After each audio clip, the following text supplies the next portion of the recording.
नमस्कार दोस्तों।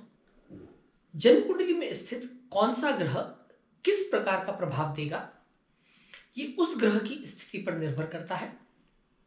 किस भाव में बैठा है, किस राशि में बैठा है, किस नवमांश में बैठा है, परंतु इससे अधिक डिपेंड करता है कि वो ग्रह किस नक्षत्र में बैठा है। जन्म नक्षत्र का तो अपना रोल होता ही होता है, क्योंकि जन्म नक्षत्र ही डिसाइड करता है कि जीवन के किस मोड़ पर आपको कौन सी दशा मिलने वाली है और उस दशा का फल आपको क्या मिलेगा।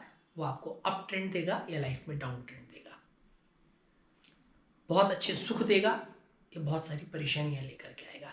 ये सब निर्भर करता है दशा पर, और दशा निर्भर करती है नक्षत्र पर कि किस जन्म नक्षत्र में किस व्यक्ति का जन्म हुआ है।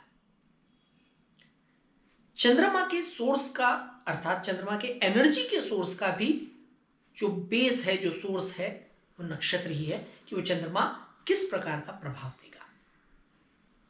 चंद्रमा कहाँ बैठा है, चंद्रमा किस परिस्थिति में है, इसके अलावा चंद्रमा किस नक्षत्र में है, बहुत इंपॉर्टेंट होता है।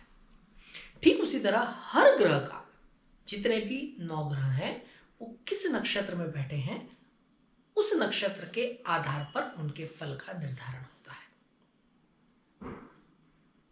उदाहरण के लिए हम बात करें जन्म अश्विनी नक्षत्र की। अगर कोई ग्रह अश्विनी नक्षत्र में बैठा है और उसकी दशा महादशा अंतरदशा मिलती है, तो वो किसी बड़े कार्य की शुरुआत करती है, क्योंकि अश्विनी नक्षत्र जो है 27 नक्षत्रों में पहला नक्षत्र है। आज हम बात करते हैं अश्विनी नक्षत्र पर। अश्विनी नक्षत्र 27 नक्षत्रों में पहला नक्षत्र होकर के मेष राशि में आता है, जिसमें सूर्य उच्च का होता है। इसके स्वामी हैं अश्विनी कुमार, जिन्हें आकाश मंडल का चिकित्सक कहा जाता है। इसका चिन्ह है अश्व का मुख, यानी घोड़े का जो मुख होता है उस आकृति का चिन्ह होता है अश्विनी नक्षत्र का। अश्विनी नक्षत्र के जो स्वामी हैं अश्विनी कुमार, वो यंग बॉयज हैं, अर्थात कि टीनेज या किशोर वय अवस्था के 2 युवा हैं।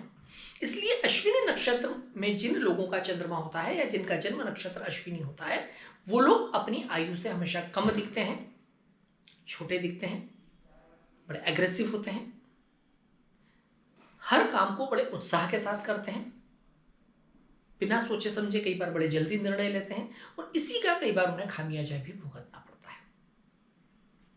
स्वास्थ्य का बहुत ध्यान रखते हैं वो, और दूसरों को भी स्वास्थ्य के लिए प्रेरित करते रहते हैं। बड़े अच्छे चिकित्सक भी होते हैं, क्योंकि उनमें बहुत अच्छी हीलिंग पावर होती है। अपनी बातों से, मीठी बातों से, पॉजिटिव बातों से दूसरों को हील भी करते हैं, अर्थात इनसे बात करने वाले लोगों को बहुत शांति मिलती है, पॉजिटिविटी मिलती है। बड़े अच्छे डॉक्टर्स भी होते हैं। अगर चिकित्सा का पेशा अपनाएं तो बहुत अच्छे ये लोग चिकित्सक होते हैं। अगर जन्म कुंडली के 10वें भाव में कोई ग्रह अश्विनी नक्षत्र में बैठा है या अश्विनी नक्षत्र का किसी भी रूप में 10वें भाव से संबंध बन रहा है, तो ऐसे लोग मेडिकल प्रोफेशन से जुड़े हुए रहते हैं।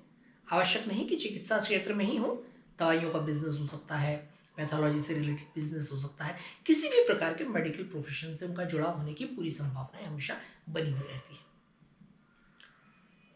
योग, आयुर्वेद या किसी भी प्रकार की प्राचीन विधा जो कि चिकित्सा क्षेत्र से कनेक्टेड रहती है, उससे इनका गहरा जुड़ाव होता है। इस नक्षत्र में जन्म लेने वाले लोगों को यह नक्षत्र संकेत देता है कि आत्मा की पृथ्वी पर जीवन के रूप में ये शुरुआत है।